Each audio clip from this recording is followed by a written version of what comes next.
welcome you all to the Friday webinar series of EGROW Foundation. As you know, the think tank is about 8 years old now and has been very successful in fulfilling its objectives of sharing knowledge and research-based policy advice. We have passed through the worst situation on the globe, something that hits us every 100 odd years, the pandemic. And then we shifted to the EGROW webinar series. We have done about 300 of these webinars. We have had 6 Nobel laureates come and speak at these webinar series.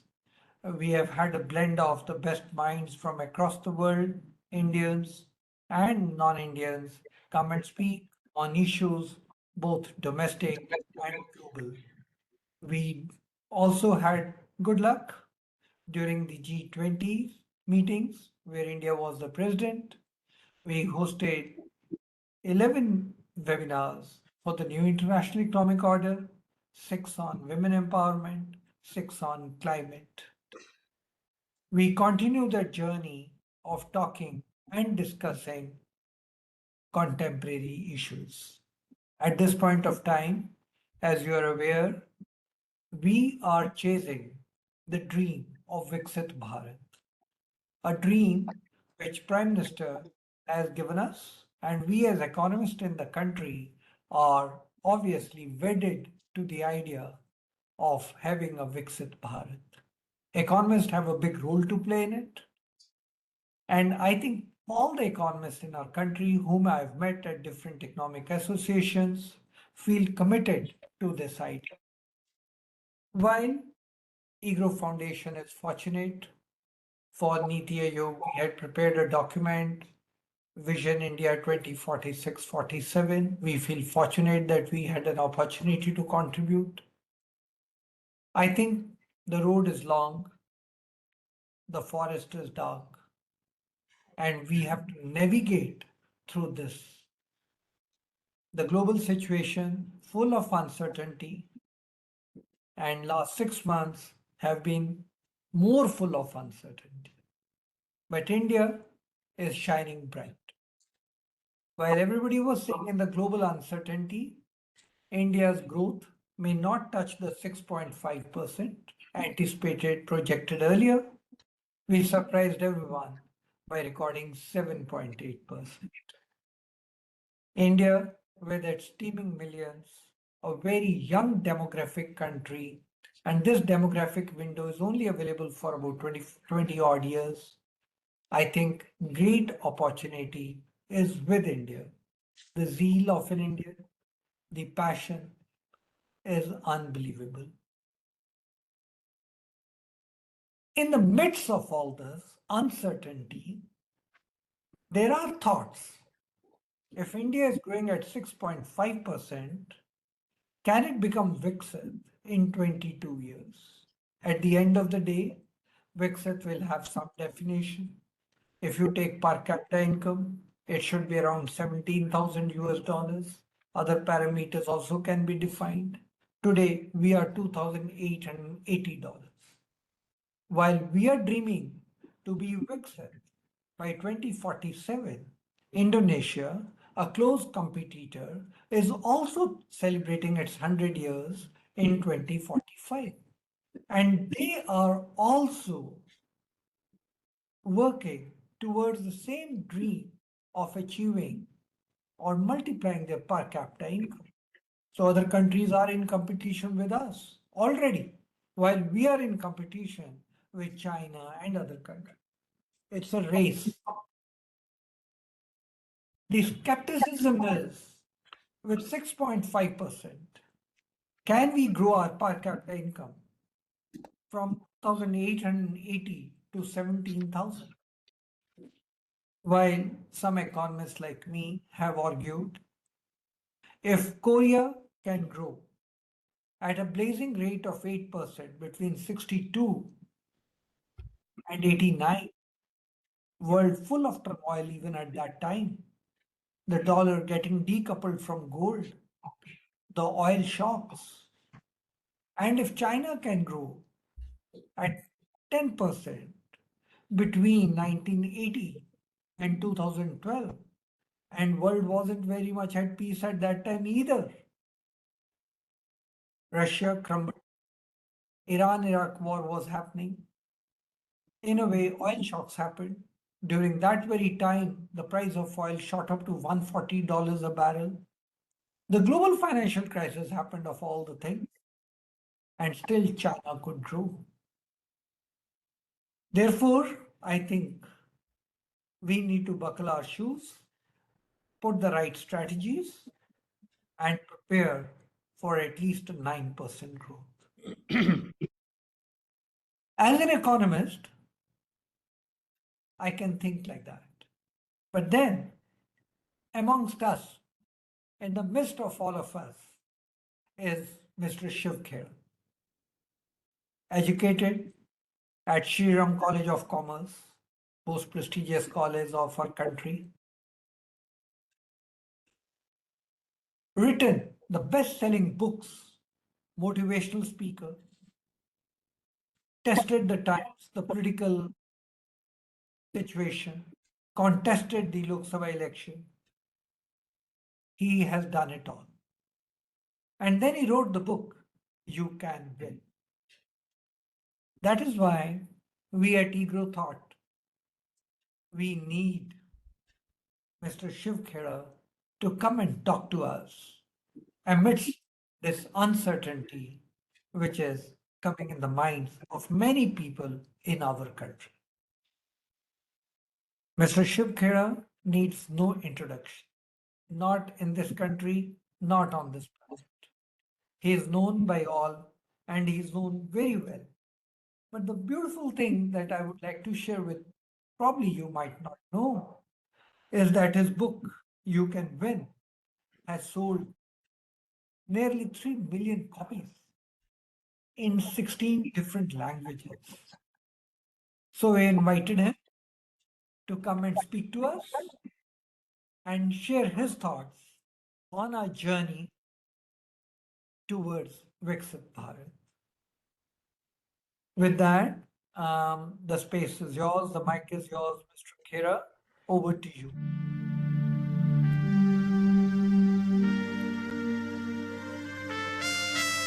Mr. Shiv Khera is the founder of Qualified Learning Systems USA, an author, educator, and a business consultant. He is a much sought-after speaker. He inspires and informs people, helping them to realize their true potential. He has taken his dynamic personal messages to opposite sides of the globe, from the US to Singapore. His 40 years of understanding and experience has helped people on the path of personal growth and fulfillment. He has been recognized by the Round Table Foundation, honored by Lions International and Rotary International. Mr. Shiv Khera's client list includes, among others, Lufthansa, DHL, Nestle, Philips, Gillette, Hewlett-Packard, Jaguar, IBM, Ericsson, Mercedes, Johnson & Johnson, HSBC, and many more. He has appeared on numerous radio and television shows. Mr. Shiv Khera is an international best-selling author with over 13 million copies of books sold, including You Can Win in 21 languages. His other books are on their way to creating new records. Tens of thousands have benefited from his dynamic workshops in 17 countries, and millions have heard him as a keynote speaker. His trademark is, winners don't do different things. They do things differently.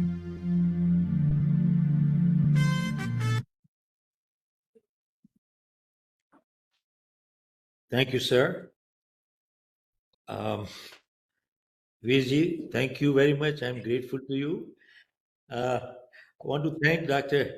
Charanjit Singh ji for inviting me to this August gathering right here on the topic of Viksit Bharat. Folks, all I can say to you is that Professor Charanjit Singh is an economist, he's a coach, he's a teacher, he's a mentor, and whenever there is a coach like him or any coach in this world, whenever they see the athlete doing good job, they congratulate and encourage them. And when they don't do a good job, do they sit quietly? Do they remain silent? And if they remain silent, would they be a good coach? Answer is no. So a good coach always criticizes the athlete in a constructive manner. Why? Because the objective is to correct and not to punish. Because we want to see a Viksit Bharat all the way to the top. Because to all of us, India is in our heart, and we want to make sure that it is rising right on the top with the greatest amount of credibility. Okay, now let me start with one thing. Viksit Bharat is called a developed country, which is what we are talking as a developed nation. Now, how do we define a developed nation? What are the parameters of a developed nation? And eventually, no matter how many numbers you can put in into so many $30 trillion of economy and so on and so forth, and zero poverty, you can put all these numbers here. But we need to put in, eventually, they all boil down to a one statement. Viksit Bharat, the way I see it, is where an honest citizen can pursue a legal avenue and bring peace, prosperity, and happiness to himself, his family, and society. I want to repeat this because no matter how many $1 trillion GDP, DDP, we can talk everything here. But eventually, it all leads down to the quality of life of the nation, quality of life of its people. And I repeat, Viksit Bharat is a nation where an honest citizen can pursue a legal avenue and bring peace, prosperity, and happiness to himself, his family, and society. That, in my opinion, is the definition of Viksit Bharat, developed Bharat. Now, what are the parameters? What are the parameters? Now, which countries are considered Viksit Bharat, a developed nation today? The way I see it, right now, I have a list of, in fact, I did my Google homework, and countries like Norway, Switzerland, Singapore, Germany, Korea, and of course, they have put United States also. I discard USA now totally. I don't consider that as a developed nation. But my question to you is, and in fact, I will leave you with more questions than answers, by the way. And I am no expert, so I don't have all the answers anyway to begin with. So I want to clarify one thing here. This concept of developed nation to begin with is a misnomer. All these countries who are called developed, have they stopped growing? Are they not going any further? So those nations are further developing anyway, but the way I see it, they are called developed nation because they are meeting certain minimum standards. I repeat, they are meeting certain minimum standards. Of what? Of economic growth, political stability, social stability, and a bunch of other parameters. That is why we call them as a developed nation, because we need to come to those minimum standards. Now, I have this little list of parameters that came to me.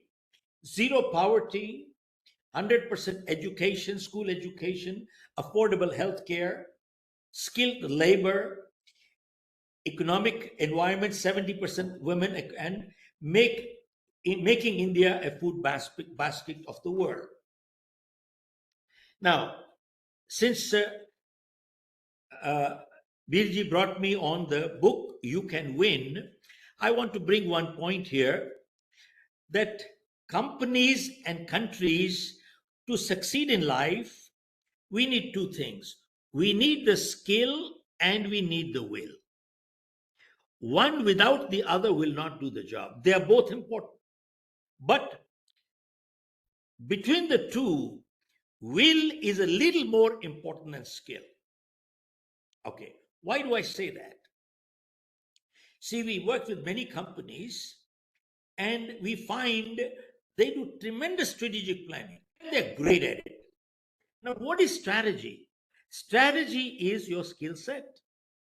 But most companies fail in implementation.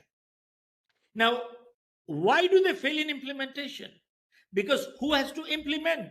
They've got the skill set, great strategy, but why do they fail to implement? Because who has to implement? Their people. And for people to implement, they need the mindset. They need the mindset.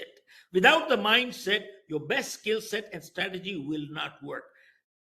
Folks, I want to bring in, why do I say will is a little more important than skill? Because a champion boxer was fighting a championship bout and he was knocked down. He was lying on the floor and the referee was counting him out. While he was lying on the floor,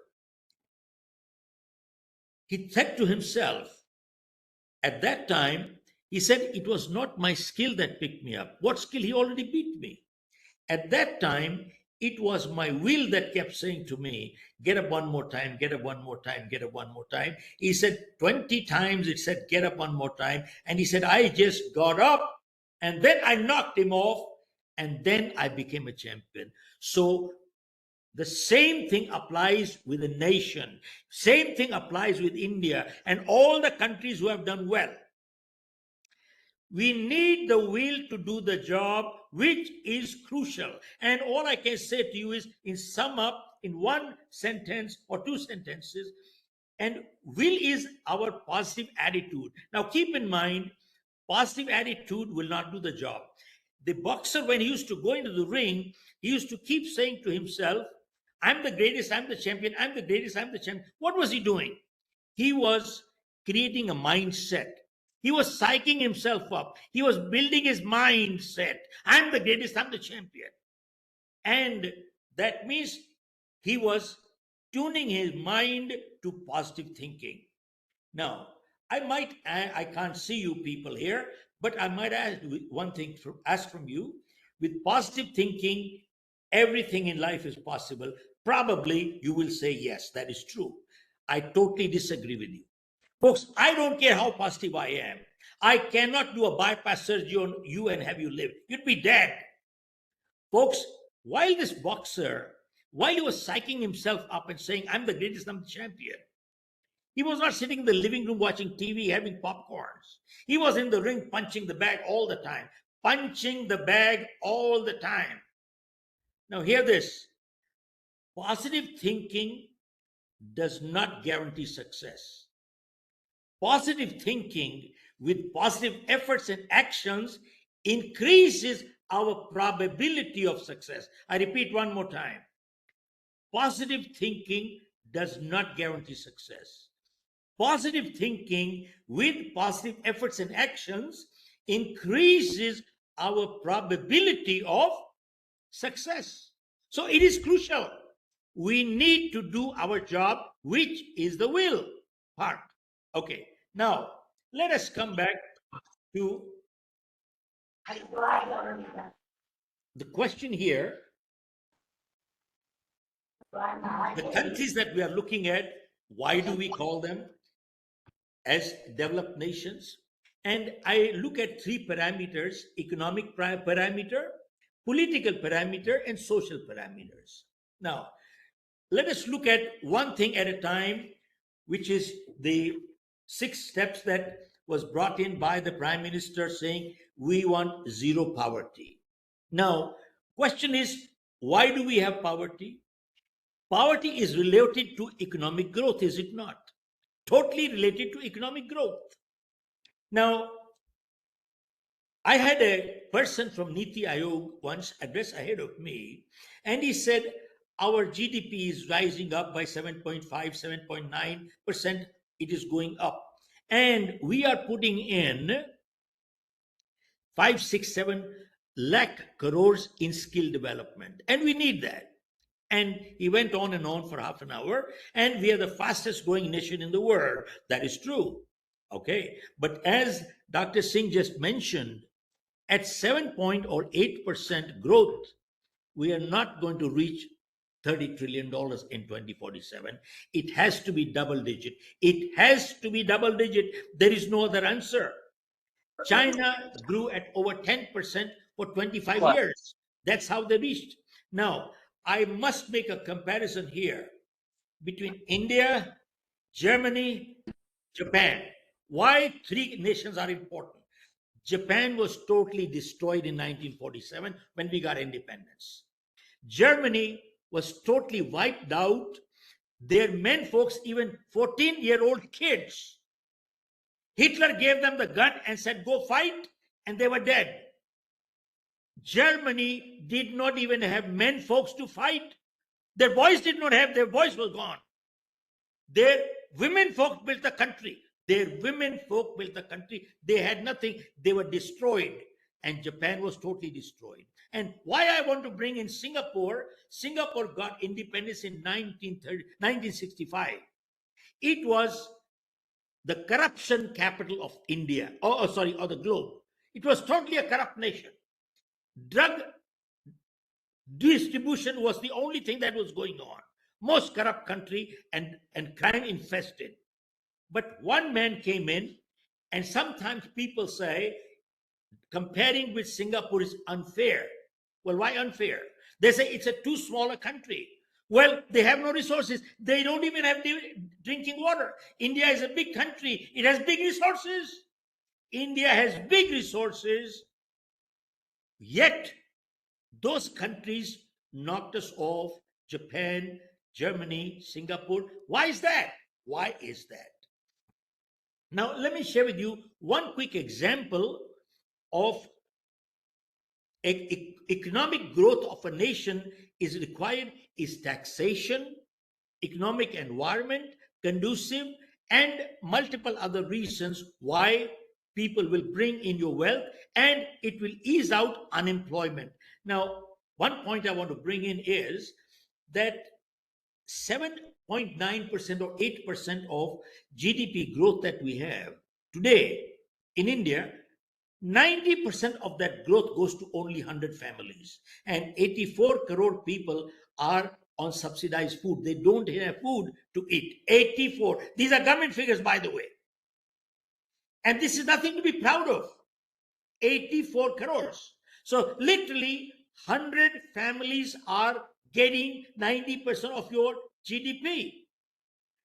Look at this. Only 1% of India's population controls almost 42% of India's wealth. 1% controls 42%. So there is a huge disparity. Number two, talk of per capita income. Per capita income is $2,900 US per year. $2,900. Now, this is totally an absurd statistics. You can mold and play games with them, and any economist can do it. $2,900 per year. Let me ask you, the poorest person in this country, that's average by the way per capita, is he getting $2,900? Some people are not even getting $50, $100 a year. And is Ambani getting $2,900 a year? The guy gets 29,000 crores every 6 months. Who knows? What are we talking? So it is totally an absurd comparison. You can't do it. It does not make sense. Now, the only way economy can grow, employment can grow, per capita income can grow when investment come into our country. They have to come in.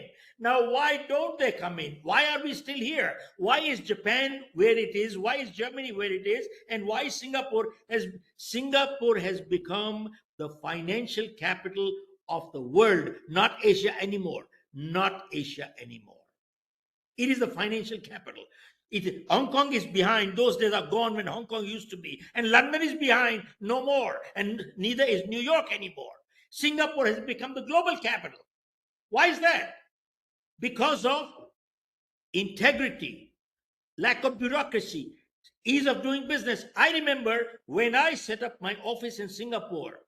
Virji, this is to hear this. When I set up my office in Singapore, it took me 22 minutes. It took me only 22 minutes.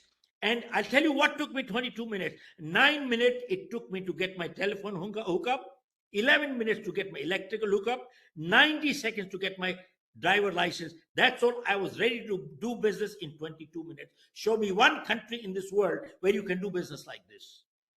Show me one. And almost zero corruption. Most honest country in the world. Denmark, Finland, New Zealand, Singapore. Most honest country in the world.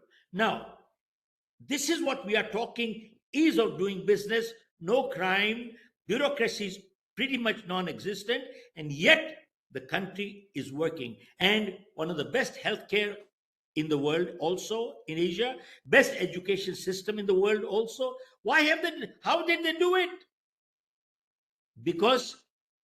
Only because of one person, the senior minister, Lee Kuan Yew. Lee Kuan Yew. He had the will. He had the will and no resource, not even drinking water. Not only he had the will, but he had the character also. He put the country's interest above his own interest. Let me share with you an example right here. Lee Kuan Yew made a statement, and if you people recall, many, many years ago, Marcos was the president of Philippines. Dr. do you recall that? Marcos was the president. And he had embezzled $5-6 billion, I don't know the exact number, but a huge number, which was more than the national debt of the whole country, Philippines. And he was convicted. Sir, he was convicted and he was exiled for 20 years. And then, when he died, his body was brought back to Philippines, and Dr. hear this, and his body was given the honor of a state burial. Honor of a state burial. Okay. At that time, Lee Kuan Yew made a statement. Please listen to this carefully. Lee Kuan Yew made a statement. What kind of a country is it where they will honor a traitor? A man who has looted his country, he has looted his mother, and he is honored by giving a state burial. There is something wrong with the character of that country's people. There is something wrong. How can you honor a traitor? Sir, there is a lot of depth in this statement. We can do what we want, we can pretend what we want, and everything is hunky-dory. Things don't turn up that way. We need to understand what made that country great. And there is a lot of truth. He said, how can you give an honor of a state burial? And why am I saying this? This kind of a thing is happening in many corrupt countries, including India, by the way. You see, when Ratan Tata passed away, the whole country mourned. You see, people on the hawker stand, rickshaw stand, on the street vendors, their faces came down. You know why? They all felt a guardian of India went away today. Prime ministers come and go, presidents come and go. Nobody bothers. In fact, they're happy a corrupt person got out. Better he should have gone earlier. And they get Bharat Ratans. They get honored. They get memorials set up here. Thousands of acres of land. We need to understand, where are we? What are we doing? Okay, I'll share with you an example. Why am I bringing this up? You see, we want to figure out, the custodian of a country is your parliament. The custodian of a country is your judiciary. Who else can we have the consult? They are not. And sadly, in India, Hindu came after the election, they said 49% of our parliamentarians have criminal records. And many of them, murders, rapes, kidnapping, is what we are talking about. Now, you might say, in fact, earlier when we talked to Dr. Charan Singh, he said, look, corruption is a global issue. Yes, it is a global issue. But in Japan, in the last 75 years, there was one prime minister or two who were found corrupt. But the day they were found corrupt, within 30 minutes, where were they? They were in jail. And here they're becoming leaders. Now, not only that, we need to look at the corruption index. Corruption is there in China. Corruption is there everywhere. Of course it is. But important thing is, go check out 3 years ago in China, China was put at 87th or 97th rank in corruption index.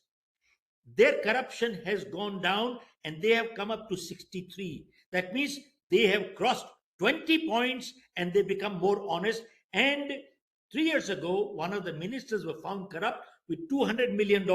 And guess what happened? He was hanged. Folks, you can check up all these things in Google. He was hanged. And what happens here?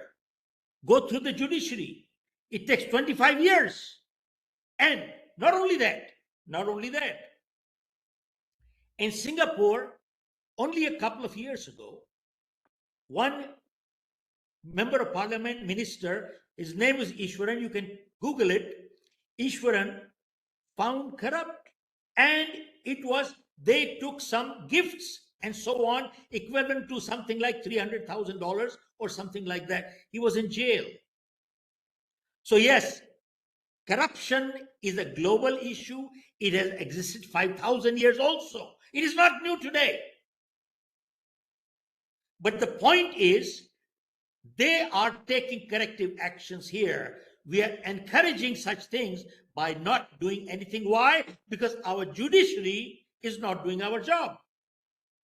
If the judiciary has done our job right, do you think you could have so many people with criminal records? Do you think they could have come into the parliament?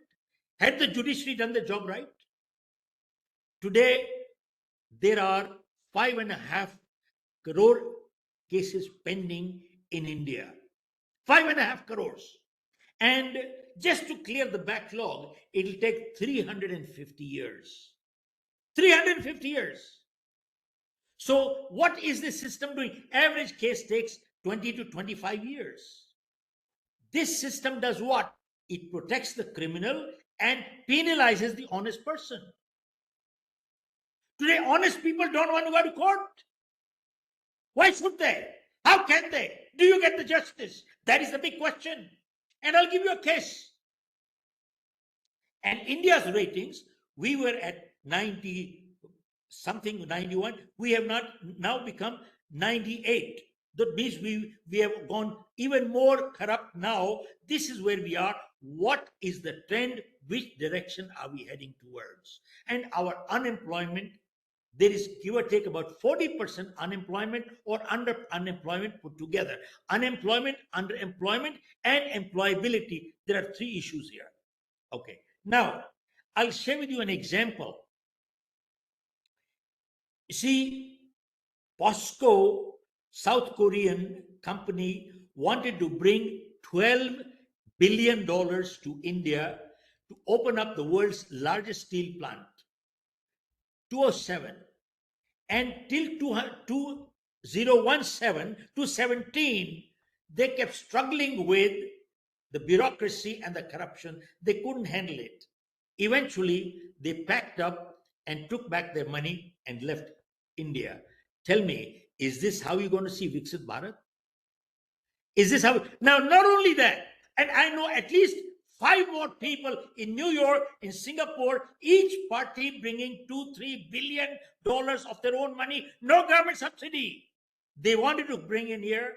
They came here and planted themselves for 2, 3, 4 years, got so frustrated and fed up, and they packed up and went away. They packed up and went away. Is this how you're going to see Viksit Bharat? Now, this is one part that you are throwing people out. But another statistics are, why are many multimillionaire Indians, affluent Indians, leaving India and becoming NRIs?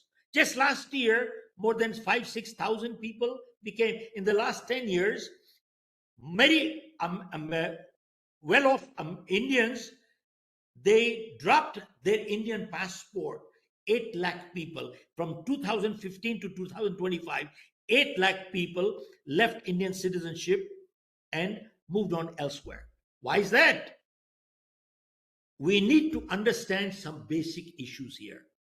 Basic issues here. Now, I know in the budget,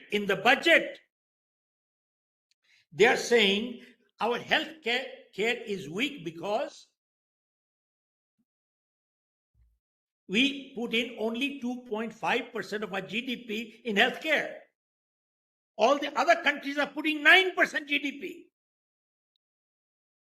Now tell me, you can put 19%, you can put 35%. What difference does it make?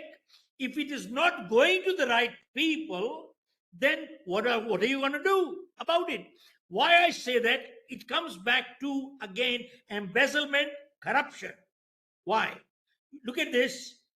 Terminal 1 in Delhi. It was inaugurated in March. By April, it fell down. This is infrastructure. Then it was rebuilt, and again, by end of July, it fell down again.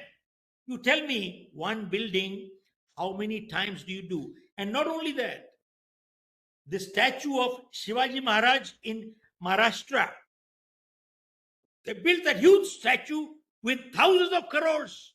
And sir, it fell down in 5 months. Rebuild it again, put another 1,000 crores. In Jharkhand, Bihar, they built 15 bridges, and some during under construction. 12 of them fell down.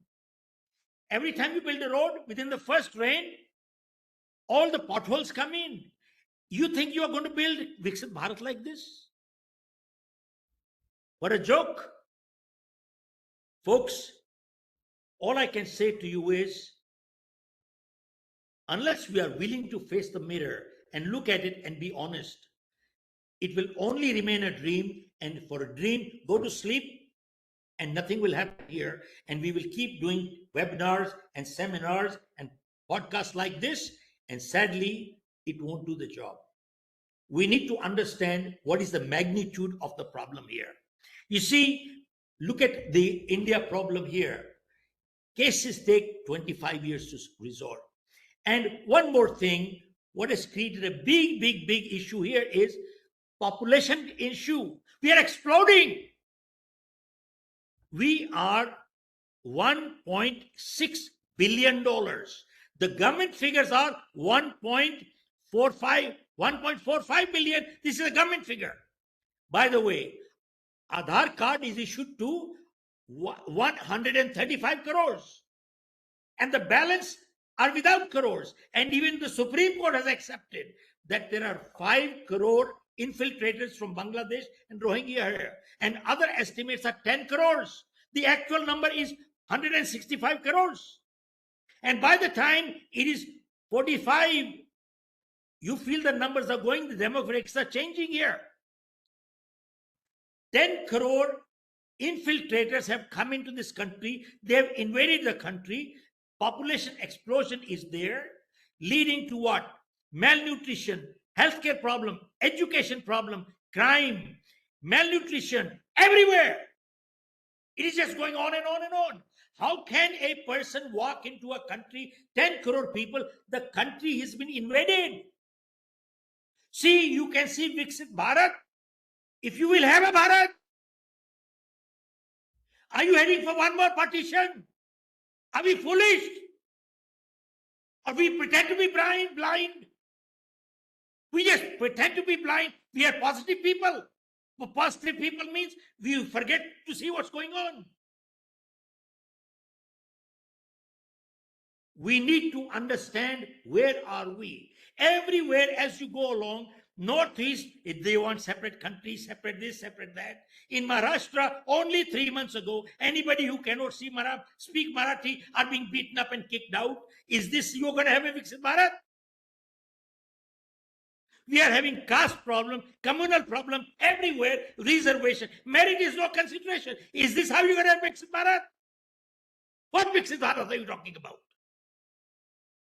I think it is good when a person reaches level of PhDs, good to go teach those books eventually and say everything is fine and dandy, keep doing it.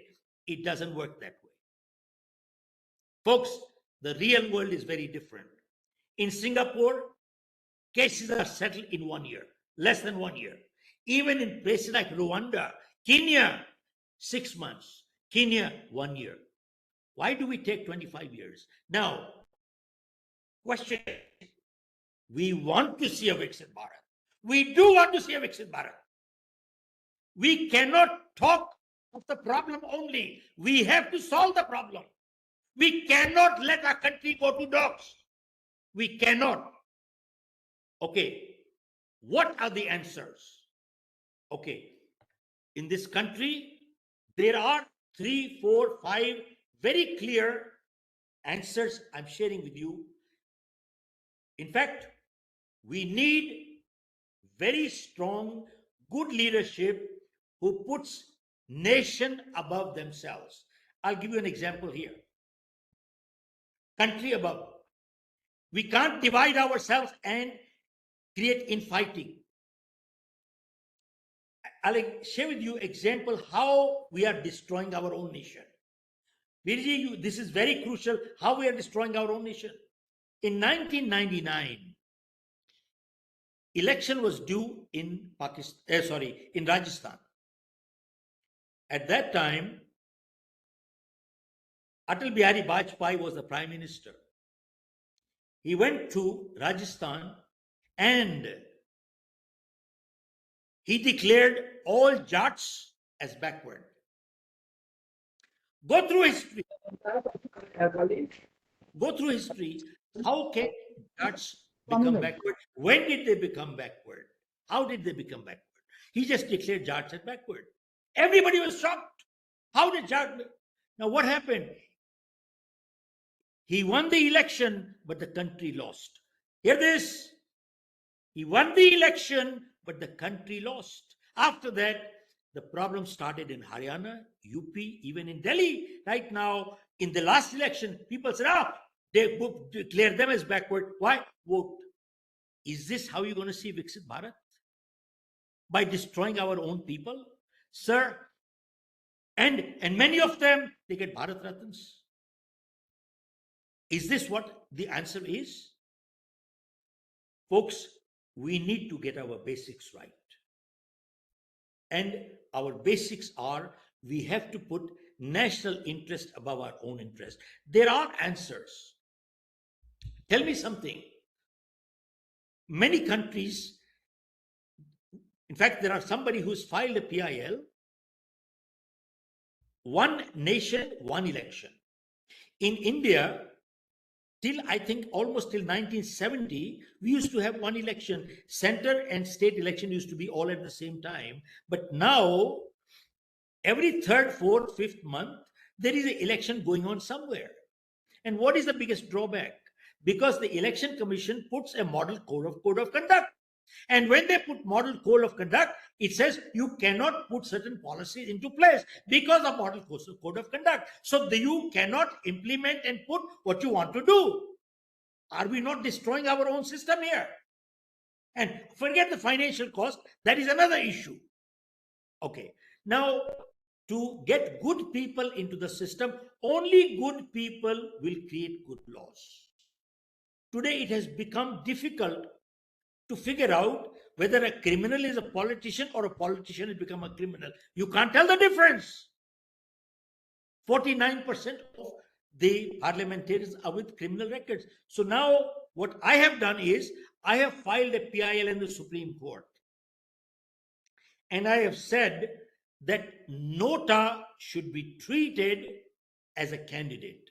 Nota should be, right now, Nota is not treated as a candidate. If a 90% vote goes to Nota, it still loses, and somebody with 1% vote get elected. Is this democracy? Now, let me share with you what we are talking of in terms of remedies. How do we resolve these things, and how do we turn and bring it into a Viksit Bharat? One is we need to get good, clean, honest people into the parliament. That is one part, the first part. And that is why I put my petition there, and I'm going to go to the court and argue my case myself. The Nota should be treated as a candidate. If Nota, today you find there is 50-60% of votings done. Now, why don't more people go to vote? They say, who do I go to vote for? All these people have criminal records or they're not qualified, so I don't go to vote. Now, if you don't go to vote, you're not a good citizen. But if you do go to vote, who do you go to vote for? It's a dilemma. So what do people do? They either vote for caste or they vote for the weakest criminal. Now, the weakest criminal won. Now he's got power. Now he's become the strongest criminal. Tell me, is this democracy? Does he represent you? Did you want him to win? What a joke. So what I am sharing is that Nota should be treated as a candidate.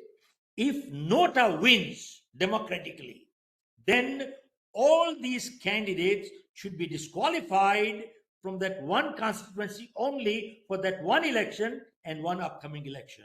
Now, you can never have a vacuum. So this will open doors for good people to slide in. One, it will force good people to come in. And number two, it will also force the political parties to field good candidates. Right now, the political party knows that the candidate is criminal and they are bad. And all the voters also know it. But they still put him because he has a good chance of winning. So when they know that this guy can be rejected and thrown out, the political parties will have no choice but to put good candidates there. This is one for electoral votes. Electoral reforms have to be on one Nota, and number two, one nation, one election. We need that. One nation, one election. Okay. Number two, you need judicial reform, sir. Today, many foreign investments, they are scared to come into India because if there is a problem, they have no recourse and they don't trust Indian judiciary system here. You have to wait 25 years. So if you look at all new contracts that are being done by the multinationals and the local parties, the seat of arbitration is not India anymore. It is Singapore or London. They are not putting India as a seat of arbitration anymore. It is right there. Why is that? So they have no recourse. Now, what is the solution? Let me share with you the solution here. Go look at the last 10, 15 years. Almost 35%. Dr. Saab, hear this. Almost 35% of seats in the judiciary are lying vacant. 35%. You tell me, in a country where people are sitting for 25 years for justice, 35% seats are lying vacant. You can't find people. Out of such a huge country of 1.5 billion people, you can't find judges. What a joke. And then, not only that, second thing is that, you see, hospitals, hotels, airports, all run 3 shifts. Why can't Indian courts run at least 2 shifts? You need no infrastructure. Infrastructure is already there. All you need is put one judge there and get moving with it and resolve the matter. You see, from 8 in the morning till 4 o'clock and 4 o'clock till 12 o'clock, run 2 shifts. You know something? There are solutions here. There are solutions here. But you know something? The will is missing. The will is missing. And sadly, you will not see all these 6 parameters: zero poverty, quality education. You know what is education today? Why are we not there? a fifth grader is not qualified to be able to read equivalent to second grader today. Do you know these are statistics, not mine? These are statistics for the government. A sixth grader cannot read and write equivalent to a second grader. So you can have all 100% education here. So what? You don't have blackboard, you don't have proper teachers, you don't have nothing. So we have to understand, where are we? Why are countries like Singapore, Rwanda, all these countries, they have laws. You can't take a case more than 6 months. Kenya, you can't take it. It is all decided in 1 year. Singapore is all 1 year. Corruption is not there. How did these 10 crore people come into India? Not a bullet is fired, not one bullet fired. And they walked in. What? They give 2,000 rupees at the border to the guards there. They come in, 2,000 rupees, you get Aadhaar card, 2,000 rupees, you have a voting card, your demographics are changing. You see, you get leaders from Europe, you get voters from Bangladesh, and you give them subsidies right here. Sida, is this how you're going to have Viksit Bharat? Folks,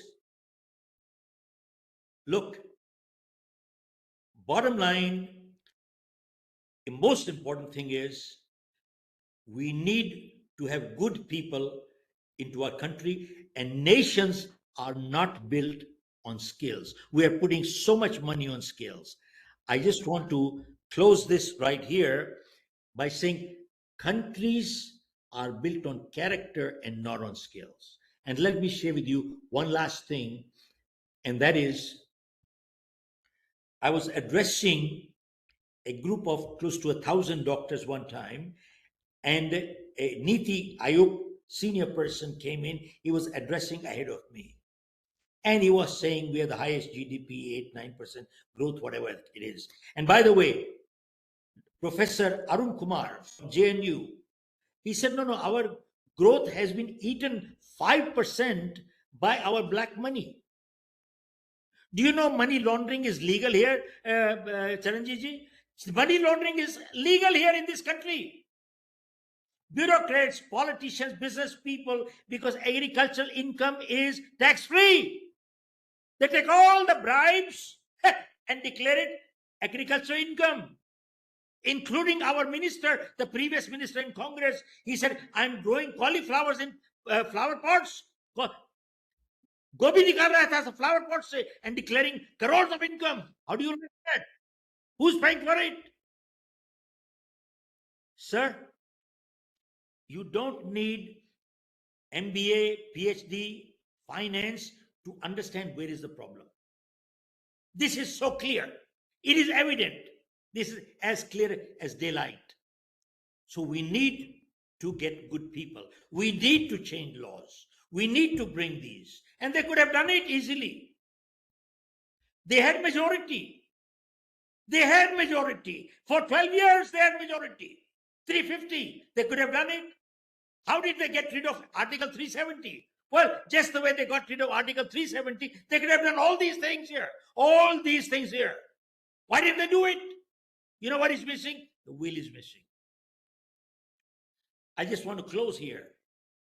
We want to see India up there as a Viksit Bharat. And Viksit Bharat will only take place not on scales and not the way our politician is throwing around things and ruining the country. It will only happen with building character. And I will share with you, after Niti Ayog got finished, they brought me, and I acknowledged that yes, we do need double-digit growth. Only then we will see $27 trillion or $30 trillion. Only then. And second thing, I said, if you have skills and no character, you have a skillful doctor who lacks character, will do useless surgeries, useless procedures. To them, a sick person is not a patient but a target. To a skillful lawyer who lacks character, a matter that can be resolved in 5 hearings will take 500 hearings. To a skillful judge who lacks character will give judgment, no justice. To a skillful civil servant who lacks character will himself become mafia. To a skillful politician who lacks character will sell his country and mother for money. And we are seeing that happening. And I wanted to just close. At that meeting, I said, Ravan was very knowledgeable. Ramayan, full of it. Ravan was very knowledgeable. What did he lack? He lacked what? I know I can't hear you people. He lacked character. And I said, sir, you can keep building all skills without character. You're only building more Ravans to destroy the nation. Folks, all I can say to you is at this time, unless we are willing to face the mirror properly, we will keep playing all these games. But there are some people in this world who would rather be ruined by false praise than be helped by constructive criticism. I repeat this statement one more time. There are some people who would rather be ruined by false praise than be helped by constructive criticism. I think people who are knowledgeable, who are leaders, who are mentors like Dr. Charan Singh Ji and many others, we need to come together, put our minds together. There are ways we are not for the first country with problems, but we are first country who's not coming up with a solution. So just GDP doesn't do the job. We need to understand there's a lot more. The quality of life has to be looked in. I repeat in closing, you will see only a developed nation when an honest citizen can pursue a legal avenue and bring peace, prosperity, and happiness to himself, his family, and society. That will be called a Viksit Bharat. Till then, it is not a Viksit Bharat. Till then, we are torturing our own citizens. Sorry, I want to close this here. Jai Hind. Thank you very much. I thought that was an eye-opening for many economists. And coming from you, who travels across the world and travels extensively, is a BCom honors student from Shri Ram, knows the Indian economy reasonably well, understands what per capita income is, what GDP is. A very eye-opening webinar. I would say if you have about 10 minutes, can I ask for a question or two? If anybody has a question? Sure. Yeah, we'll just keep it short. We have already gone beyond 5:30. Normally we close dot on time. Yes. But because you spoke so well, anybody who would like to ask a question, Yes, please I have a raise your question. hand. I have a question. Mahendra Reddy, yeah. Please be brief Sir, because we want to give chances yeah, to a yeah, few yeah. more. I'll Yeah. be very brief.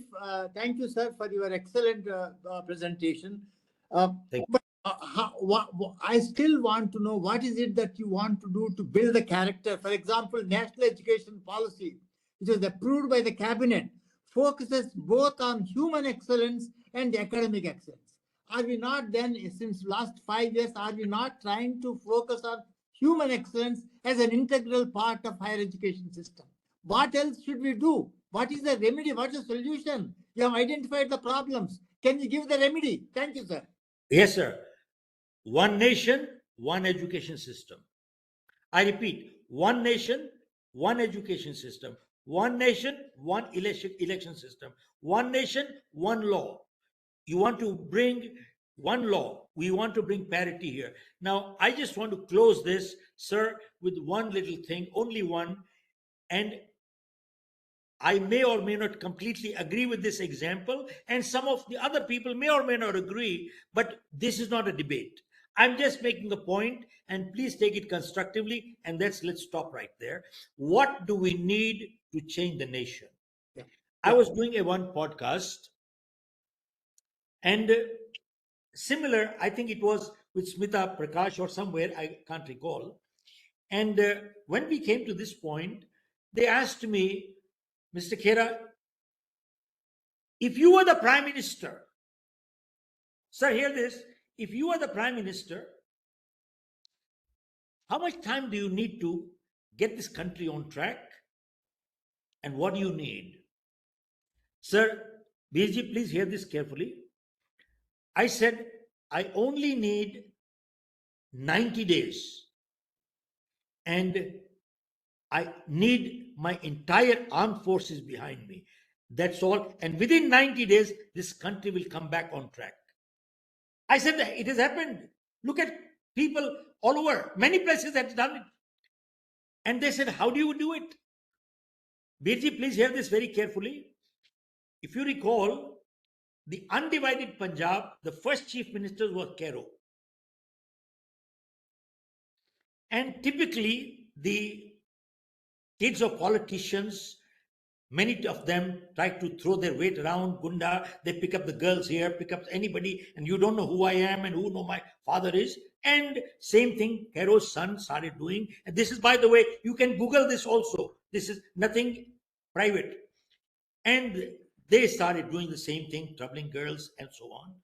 At one point in time, there were three ladies, and Khera's son started literally, short of molestation or whatever, they started ill-treating them and passing sexual remarks and so on. These ladies, their husband was in the Indian Army. And Virji, one of the ladies called her husband and said, look, this is the way we are being harassed. And the husband said, look, stay there, we're coming. The man got the truck. He put all the soldiers in the truck. I'm giving the names also. At that time, the commandant was Colonel Jyoti Das. I'm giving you the names. Commandant Jyoti Das. He sent the troops, and when the troops came in right there, they got off. These people came in that we are going to be in trouble. So immediately they ran away here and there, and they hid themselves in a cinema hall. And the cinema hall was circled all completely from outside, and lifting each seat one after the other, they pulled these guys out like cockroaches. And right from there, they dragged them and they beat them up. Their clothes got torn down, and they dragged them and took them to the cantonment. And Khera, the chief minister, came to know that this is what has happened to his son, because his sons never came back. And when he found out what happened, he called the commandant. He said, I want to come and meet you. So when the car came, chief minister's car, now the commandant is the king of the cantonment.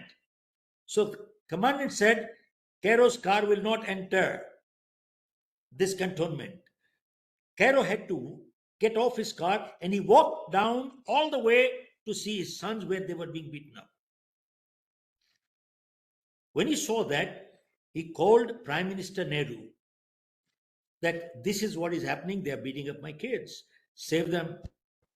Nehru said, give me 10 minutes. Nehru called the chief of army at that time. Dr. Saab, you will remember, it was General Thimayya. General Thimayya was the chief of the army. And General Thimayya said, give me 10 minutes. He found out what happened, how these people were literally molesting these girls. He said, is this India where a woman is not safe? Because your father has to be the chief minister and you can do what you want on the street and harass them like this. Is this India? So when he found out, he told Nehru, what my people are doing, they are okay. They are only protecting the respect and dignity of their women and children.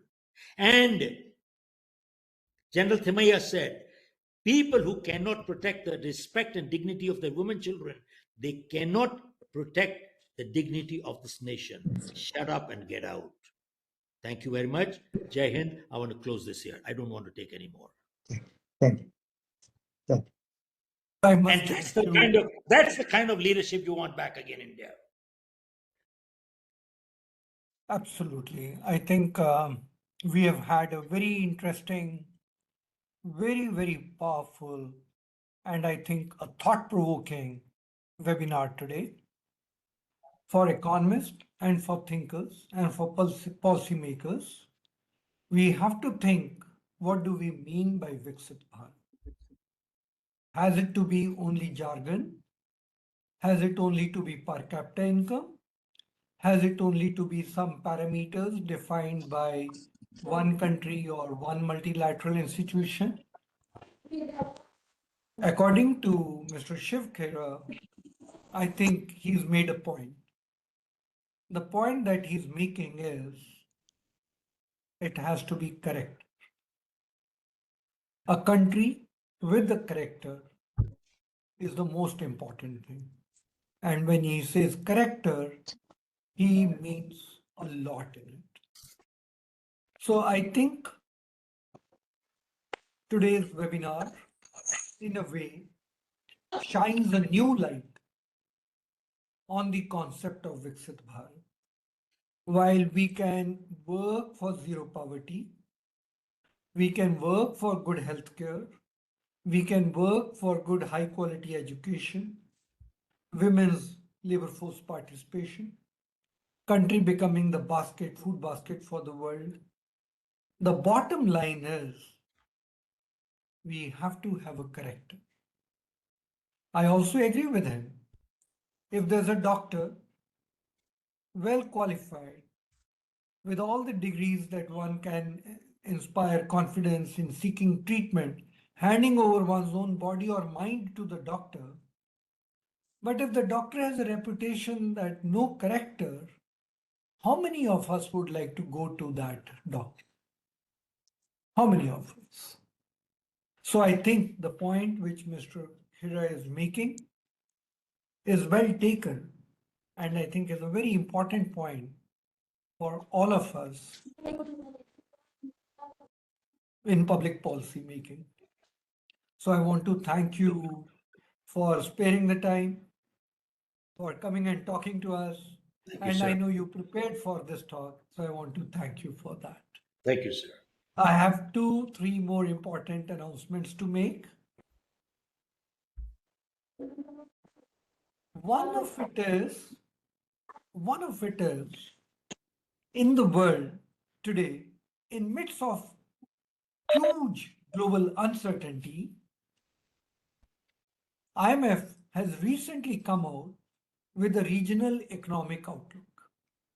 This regional economic outlook is speaking about global value chains and other things. So on November 3 and 4, we have a special session on these two things, and these will be delivered. November 3 and 4 is Monday and Tuesday.